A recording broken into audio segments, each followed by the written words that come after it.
সবাইকে স্বাগত জানাচ্ছি গ্লোবাল ভিউজে। আপনাদের সঙ্গে আছি আমি সুস্মিতা দাস। আজ জানাবো আন্তর্জাতিক গণমাধ্যমে আলোচিত সংবাদ ও বিশ্লেষণ। ইসরায়েলের রকেটের ঝাঁক নিক্ষেপ করে নতুন বছর শুরু করেছেন ফিলিস্তিনি যোদ্ধারা। ইসরায়েলি বিমানবন্দর, বিদ্যুৎ কেন্দ্র এবং মার্কিন রণতরীতে আঘাত এনেছেন ইয়েমেনের যোদ্ধারা। দখলদার বাহিনীর বিরুদ্ধে আবার যুদ্ধে নামার হুঁশিয়ারি দিয়েছে লেবাননের হিজবুল্লাহ। আল মায়াদিনের খবরে বলা হয়, বিপদ সংকেত বাজানোর মধ্য দিয়ে নতুন বছর শুরু করতে হয়েছে ইসরায়েলকে। হামাসের সামরিক শাখা আল কাসাম ব্রিগেডস মঙ্গলবার দিবাগত রাত 12টার পরপরই ইসরায়েলের নেটিভোথ বসতিতে এক ঝাঁক রকেট নিক্ষেপ করে। একই রকমভাবে ইসরায়েলের নগর বসতিগুলোতে রকেটের ঝাঁক ছুড়ে 2024 সাল শুরু করেছিলেন কাসামের যোদ্ধারা। এক বছর পর যুদ্ধের 453 দিনও শুরু হয় ফিলিস্তিনি যোদ্ধাদের বীরত্বপূর্ণ হামলার মধ্য দিয়ে। ইসলামিক জিহাদের আল কুদস ব্রিগেডস মঙ্গলবার দখলদার বাহিনীর উপর কয়েক দফা আঘাত এনেছে। নেতসারিমে জায়নবাদী সেনাদের অবস্থানগুলোতে মর্টার শেলের ব্যারেজ নিক্ষেপ করেন তারা। জাবালিয়া শরণার্থী শিবিরের কেন্দ্রস্থলে মার্টার আনওয়ার আজিজ মসজিদের পাশে ইসরায়েলি বাহিনীর একটি গাড়ি বহরে তাকিব এবং রাদ নামের বেশ কয়েকটি শক্তিশালী ট্যাঙ্ক বিধ্বংসী বোমা নিক্ষেপ করেন তাদের যোদ্ধারা। উত্তর গাজার যুদ্ধক্ষেত্রগুলো থেকে ফিরে কুদসের যোদ্ধারা জানিয়েছেন, তারা আল কাসামের সঙ্গে সমন্বয় করে জাবালিয়া ক্যাম্পে আল ইয়াসিন 105 এবং আরবিজের মাধ্যমে ইসরায়েলের একটি মার্কাভা ট্যাঙ্ক এবং একটি D9 বুলডোজার ধ্বংস করেছেন। ইয়েমেনের আনসারুল্লাহ আন্দোলন সমর্থিত সশস্ত্র বাহিনী ইসরায়েলি এবং মার্কিন লক্ষ্যবস্তুতে একের পর এক অভিযান চালিয়েছে।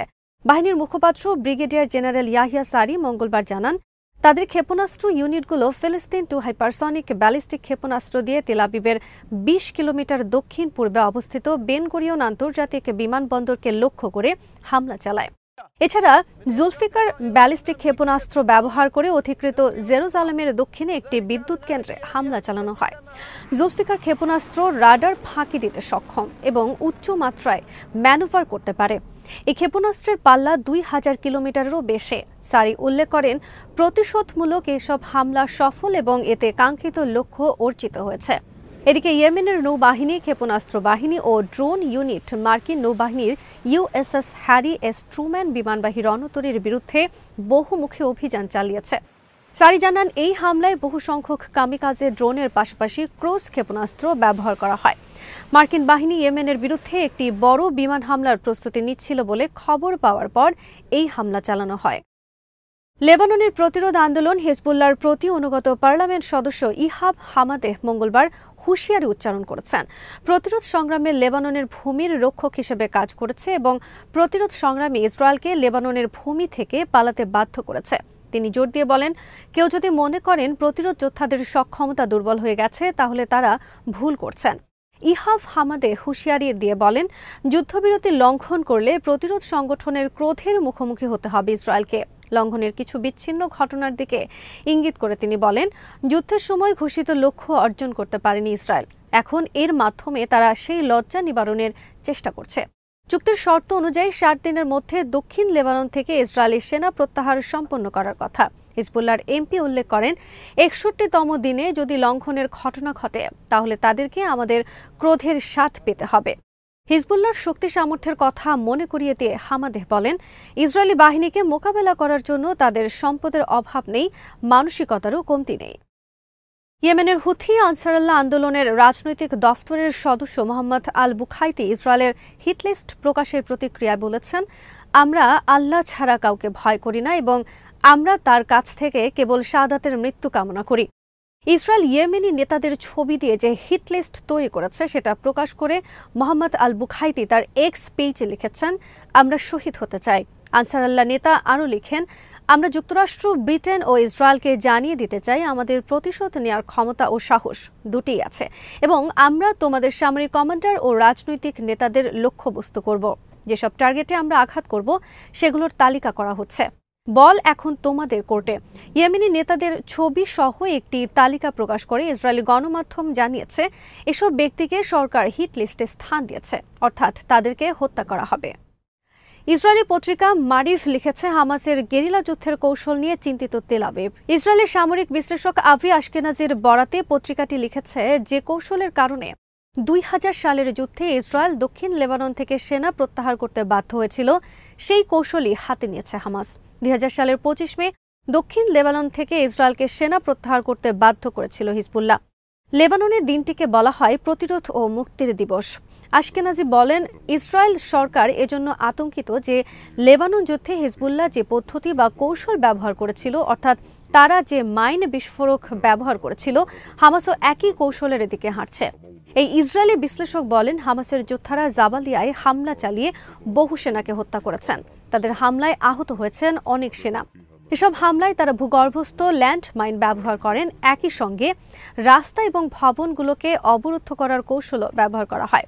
সাম্প্রতিক দিনগুলোতে এই অঞ্চলের পরিস্থিতি থেকে বোঝা যায়, যুদ্ধের ফ্রন্ট সম্প্রসারণের কারণে ইসরায়েল গাজায় দুর্বল হয়ে পড়েছে এবং ফিলিস্তিনি প্রতিরোধ বাহিনী সহজেই ইসরায়েলের স্পর্শকাতর সামরিক নিরাপত্তা ও গুপ্তচর বৃত্তির ঘাঁটিগুলোকে সফলভাবে লক্ষ্যবস্তুতে পরিণত করছেন।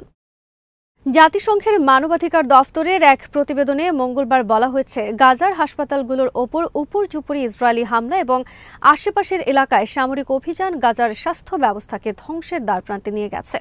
গাজার বেশিরভাগ হাসপাতাল ধ্বংস হয়ে গেছে এবং শত শত স্বাস্থ্যকর্মী ও মেডিকেল পেশাজীবী নিহত হয়েছেন। প্রতিবেদনে অন্তত ২৭টি হাসপাতাল এবং ১২টি স্বাস্থ্যকেন্দ্রে অন্তত ১৩৬ দফা হামলার কথা তুলে ধরা যায়।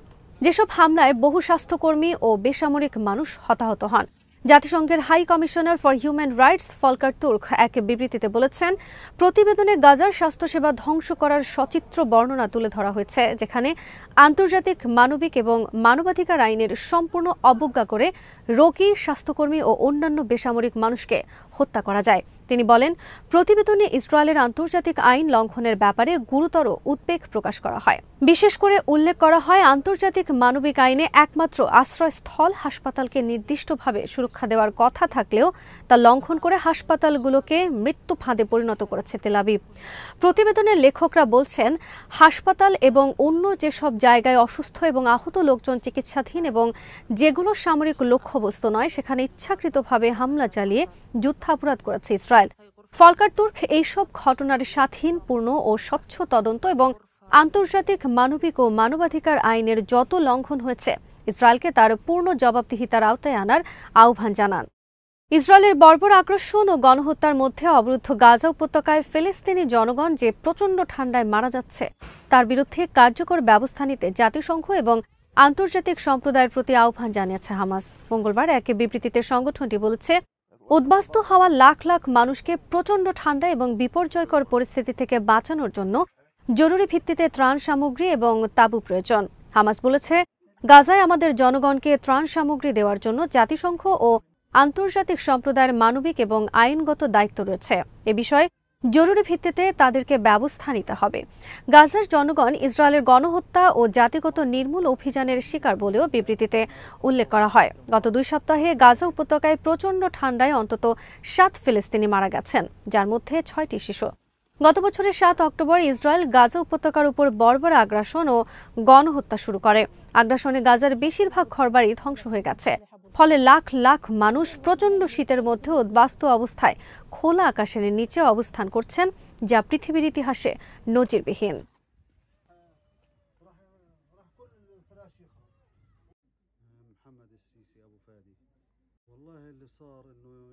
আল জাজিরা জানিয়েছে, গাজা উপত্যকায় ইসরায়েলের বিরামহীন বোমা হামলা চলছে। ফিলিস্তিনি কেন্দ্রীয় পরিসংখ্যান ব্যুরোর বরাতে সংবাদ মাধ্যমটি জানিয়েছে, ইসরায়েলি আগ্রাসন ও হত্যাযজ্ঞ শুরু হওয়ার পর গাজার জনসংখ্যা প্রায় ৬% কমে গেছে। এর প্রধান কারণ হিসেবে চলমান গণহত্যা ও বাস্তুচ্যুতিকে দায়ী করা হচ্ছে। ব্যুরোর প্রতিবেদন অনুযায়ী গত বছরের ৭ অক্টোবর ইসরায়েল হামলা শুরু করার পরে পর্যন্ত ৪৫,৫৪১ জন ফিলিস্তিনিকে হত্যা করা হয়েছে এবং প্রায় ১ লাখ ফিলিস্তিনি উপত্যকা ছেড়েছেন। এটি ৭ অক্টোবর পূর্ব মোট জনসংখ্যার প্রায় ৬%।